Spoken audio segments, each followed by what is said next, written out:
നഗരിയിലെത്തി ഗോപുരദ്വാരത്തിൽ നിന്ന് ആ പടയാളികളോട് പറഞ്ഞു, കൊട്ടാരത്തിൽ ചെന്ന് രാജാവിന്റെ അനുവാദം വാങ്ങി ഞങ്ങളെ രാജാവിന്റെ അടുത്തേക്ക് എത്തിക്കണം. ജനക മഹാരാജാവിന്റെ കൊട്ടാരത്തിൽ നിന്നാണ് ഞങ്ങൾ വരുന്നത്, അത്യാവശ്യമായ ഒരു കാര്യം പറയാനുണ്ട് എന്ന് പറഞ്ഞു.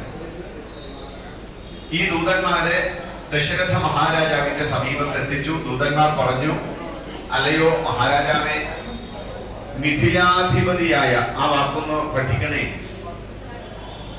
മിഥി എന്ന് പറയുന്ന ഒരു രാജാവ്, ആ രാജാവ് പണി കഴിച്ച നഗരിയുടെ പേരാണ് മിഥില. എങ്ങനെയാ പേര് കിട്ടിയത്? ഒരു രാജാവിന്റെ പേരിലാണ്. ആ രാജാവ് പണി കഴിച്ചത് കൊണ്ട് ആ നഗരിയുടെ പേര് മിഥില. അപ്പോൾ സ്വാഭാവികമായും ആ നഗരിയിലെ പെൺകുട്ടിയുടെ പേരെന്തായിരിക്കും? മൈഥിലി. മിഥി, മിഥില, മൈഥിലി. നല്ല പേരുകളാണ്, കുട്ടികൾക്ക് ഇടാവുന്ന നല്ല പേരാണ് മൈഥിലി. രാമായണത്തിൽ എത്ര നല്ല പേരുകളാണ്. അങ്ങനെ മിഥിലാധിപതി ജനകരാജർഷി അറിയിക്കുന്ന ഒരു വാർത്തയുണ്ട്. ആ വാർത്ത, ശ്രീരാമചന്ദ്രൻ ഏതൊരു പരീക്ഷണത്തിലാണ് വിജയിച്ച് വിവാഹത്തിന് ഭാഗ്യം കിട്ടുക, അതുകൊണ്ട് ആ ഭാഗ്യം രാമന് കിട്ടിയിരിക്കുന്നു എന്നുള്ള വിവരമാണ് പറയുക. ഇത് പറഞ്ഞതോടുകൂടി ദശരഥന് മനസ്സിൽ വലിയ സന്തോഷമായി. കാരണം 10 ദിവസം മുൻപാണ് മകന്റെ കല്യാണക്കാരിയൊക്കെ അച്ഛൻ ആലോചിച്ചത്. അതിനൊരു നിയോഗമായിരുന്നു സത്യത്തിൽ വിശ്വാമിത്രന്റെ വരവ്. വിശ്വാമിത്രൻ വന്ന് രാമനെ വിവാഹവും ശരിയാക്കിയിട്ടാണ് പോവാൻ പോണത്. അപ്പോ ഈ ദൂതവാക്യം കേട്ട് ദശരഥൻ ആനന്ദ പുളകിതനായി തീർന്നു. ബ്രഹ്മർഷിവര്യനായ വസിഷ്ഠനെയും വാമദേവനെയും എല്ലാവരെയും വിളിച്ച് കൗസല്യാനന്ദകനായ രാമൻ വിശ്വാമിത്രനോടൊപ്പം ചെന്ന് മിഥിലയിൽ വസിക്കുന്നുണ്ടത്രേ. അവിടെ വിവാഹത്തിന്റെ കാര്യങ്ങളൊക്കെ ഇവരെ അറിയിച്ചു. അങ്ങനെ വേഗം നമുക്കൊക്കെ എവിടേക്ക് പോകണം? മിഥിലയിലേക്ക് പോകണം. നമ്മളിവിടെ വീണ്ടും വീണ്ടും ആലോചിക്കേണ്ട ഒരു കാര്യമുണ്ട്. അത് വീണ്ടും വീണ്ടും ആലോചിക്കണം. ദശരഥൻ ലോകം കണ്ടതിൽ വെച്ച് വിഖ്യാതനായ മഹാരാജാവ്. ദശരഥൻ അതിരഥനാണ്, മഹാരഥനാണ്, എല്ലാ ഡിഗ്രികളും ഉണ്ട്. അങ്ങനെയുള്ള ദശരഥന് തന്റെ മകൻ സീമന്തപുത്രന്റെ വിവാഹത്തിനാ പോണം. ബാക്കിയൊന്നും ചർച്ചയിൽ വന്നിട്ടില്ല. അപ്പോ സ്വാഭാവികമായിട്ടും രാജ്യം ഭരിക്കുന്ന ഒരു രാജാവിന്റെ മകന്റെ വിവാഹം, 2 രാജ്യങ്ങൾ തമ്മിൽ ബന്ധുത്വം ഉണ്ടാകാൻ പോകുന്നു. എത്ര പേര് പോണം? വിവാഹത്തിന് പെണ്ണുകൂട്ടിക്കൊണ്ടുവരാൻ വേണ്ടി എത്ര പേര് ഈ വീട്ടിൽ നിന്ന് അങ്ങോട്ട് പോണം? രാജാവിന്റെയാണ്. എത്ര പേര് പോണം?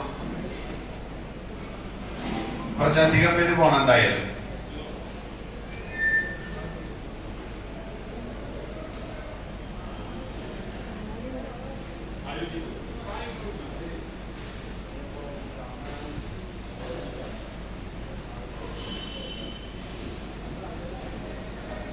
അപ്പൊ പോയ കണക്ക് ഇതിൽ എഴുതിയിട്ടുണ്ട്. വസിഷ്ഠനെയും വാമദേവനെയും ഒക്കെ ചർച്ച ചെയ്ത് പോകേണ്ട ആളുകളുടെ ലിസ്റ്റ് തയ്യാറാക്കി. ആ ലിസ്റ്റിൽ നമ്മുടെയൊക്കെ ഇന്നത്തെ സ്ഥിതിയിൽ പണം കടം വാങ്ങി ലോൺ എടുത്ത് നമ്മൾ കൊണ്ടുപോകുന്ന സംഖ്യയും, ഖജനാവിൽ നിരവധി പണമുള്ള ഒരു രാജാവ് വിവാഹത്തെ സംബന്ധിച്ച് എത്ര പേരാണ്, എങ്ങനെയുള്ളവരാണ് പോകേണ്ടത് എന്ന് വ്യക്തമായി ദശരഥൻ പറയുന്നുണ്ട്. സുമന്ത്രരെ ധനാധ്യക്ഷന്മാർ, നമ്മുടെ പണം മറ്റു കാര്യങ്ങളൊക്കെ കൊടുക്കാൻ കൈബാഗൊക്കെ എടുത്ത ഒരാളുണ്ടാവില്ലേ കൂടെ എപ്പോഴും, അതുകൊണ്ട് കണക്കൊപ്പിള്ളാന്നൊക്കെ നമ്മൾ പറയില്ലേ, അതുപോലെ ധനാധ്യക്ഷന്മാർ ആവശ്യമുള്ള ധനവും രത്നങ്ങളും സർവ്വതും എടുത്ത് എല്ലാവരും പുറപ്പെടാൻ വേണ്ടി വാഹനങ്ങളൊക്കെ തയ്യാറാകട്ടെ. ഏറ്റവും മുമ്പിൽ ഋഷീശ്വരനായ ഗുരുവായ വസിഷ്ഠനും വാമദേവനും, അതിനു പിന്നിൽ മന്ത്രിമാരായിട്ടുള്ള ജാപാലിയും കാശ്യപനും മാർക്കണ്ഡേയനും സുമന്ത്രനും, അങ്ങനെ ആചാര്യന്മാരും മന്ത്രിമാരും ഒരു വശത്ത്, അവർ അതിന്റെ പിന്നാലെ. അമ്മമാർ വരട്ടെ. അത്യാവശ്യം മറ്റ് മക്കളെയൊക്കെ കൂട്ടി 3 അമ്മമാര്, അവരുടെ തോഴിമാര്, അമാത്യന്മാര്, ആചാര്യന്മാര്, വൈദികന്മാര്, ഋത്വിക്കുകള്, ഗുരുക്കന്മാര്, കോശാധ്യക്ഷന്മാര്, പണ ചെലവൊക്കെ നോക്കേണ്ടവര്, ഇത്രയും പേരാണ് വിവാഹത്തിന് പോകുന്നത്. ഒരു 100 പേരെന്നൊക്കെ വിചാരിക്കാം നമുക്ക്. ആരുടെ മകന്റെ വിവാഹം? ദശരഥന്റെ. ഇഷ്ടംപോലെ പണം. നമ്മൾ കാണിക്കുന്ന ധൂർത്ത് അതിന്റെ 100 ഇരട്ടിയിൽ കാണിക്കാൻ പറയും. പക്ഷെ വിവാഹത്തിന്റെ ഉദ്ദേശം അതല്ല. വിവാഹം എന്ന മംഗളകർമ്മത്തിൽ വിരുന്ന് സൽക്കാരത്തിൽ ശ്രദ്ധ വന്നതോടുകൂടി വിവാഹത്തിൻ്റെതായ ആചരണങ്ങളൊക്കെ മറന്നു.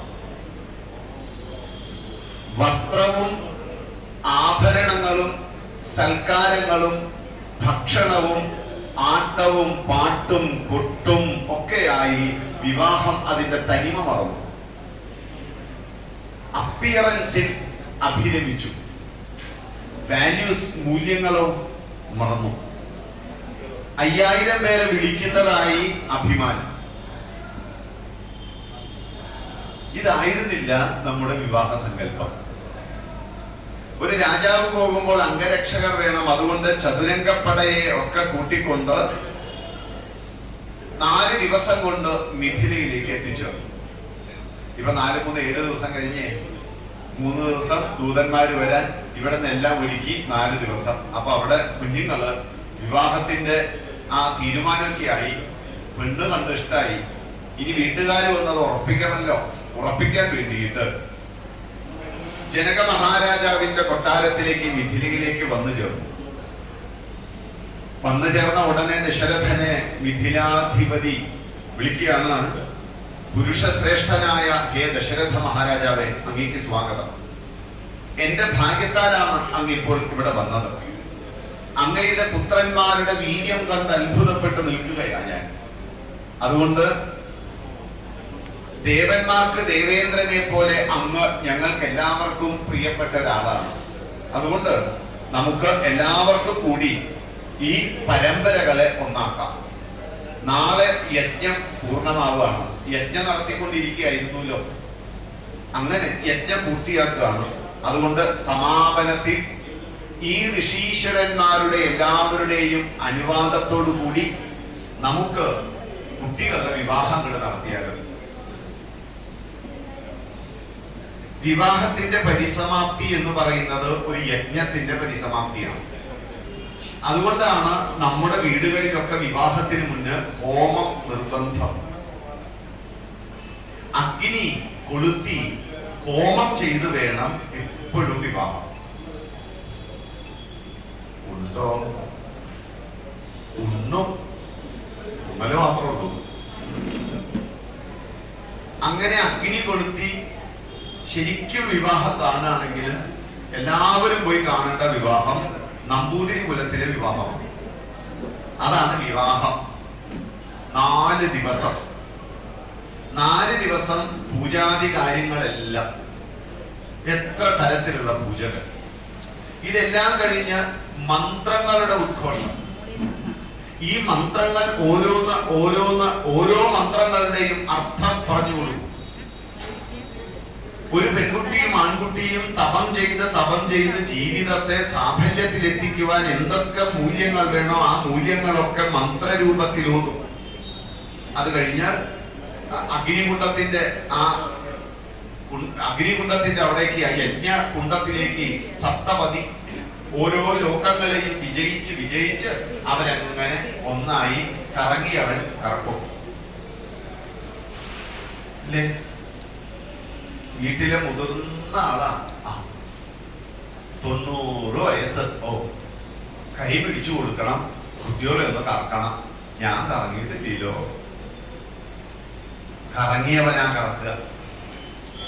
ആര്? വിവാഹം കഴിച്ച് വധുവിന്റെ പാണി ചേർത്ത് വെച്ച് അഗ്നി പ്രദക്ഷിണം ചെയ്തില്ലേ? ആ പ്രദക്ഷിണം ചെയ്തവനെ ഈ കാര്യത്തിൽ കറക്കാനുള്ള അധികാരമുള്ളൂ. അല്ലാത്തവര് കറക്കാൻ പോകരുത്. കറങ്ങിയവൻ കറക്കട്ടെ. അതിനാണ് ഹേമം. അതുകൊണ്ട് നമുക്ക് കുട്ടികളുടെ വിവാഹം അതിന്റെ ഏറ്റവും പൂർണ്ണതയിൽ നടത്താം. ഈ വിവാഹത്തിന്റെ പൂർണ്ണതയെ കുറിച്ച് ഐതിഹ്യമാലയില് കാക്കശ്ശേരി ഭട്ടതിരിയുടെ കഥ എല്ലാവരും കേൾക്കേണ്ടതുമാണ്, പഠിക്കേണ്ടതുമാണ്.